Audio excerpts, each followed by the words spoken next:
Земјоделците мора да го окрупнат своето земјиште за да дојде до раст во македонскиот аграр, особено кај индивидуалните производители. Малите производствени парцели никако не може да бидат конкурентни ниту во границите на државата, а уште помалку за извозно ориентирано земјоделство. На оваа тема денеска разговараше министерот за земјоделство и представници на Организацијата за храна и земјоделство на Обединетите нации со струмичките земјоделци. Заедно ја разгледуваа стратегијата за окрупнување на земјоделско земјиште 2012-2020 година.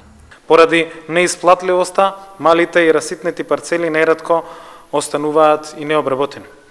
Токму консолидацијата на земјоделското земјиште е вистинскиот начин за окрупнување на земјоделското земјиште, со кој ќе се овозможи секое земјоделско стопанство да поседува земјиште на поголема парцела со правилна форма наспроти малите парцели на различни локации. Тоа ќе придонесе за намалување на трошоците за обработка на земјоделското земјиште, примена на модерни технологии и можност за изградба на подобра рурална инфраструктура. Земјоделците се свесни дека окрупнувањето е следниот чекор што треба да се спроведе, но не знаат како ќе се одвива овој процес на терен.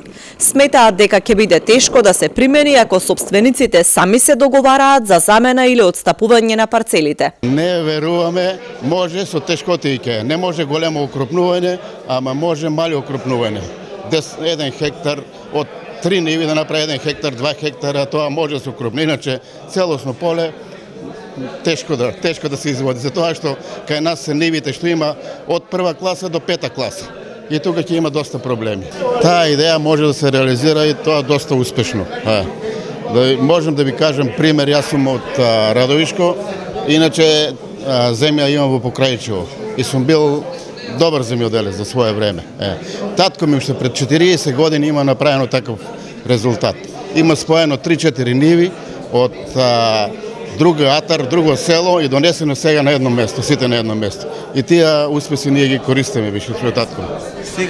Целта е до крајот на годината да се консолидираат 12 такви парцели и за нив Организацијата за храна и земјоделство на Обединетите нации ФАО ќе обезбеди инфраструктура и системи за наводнување.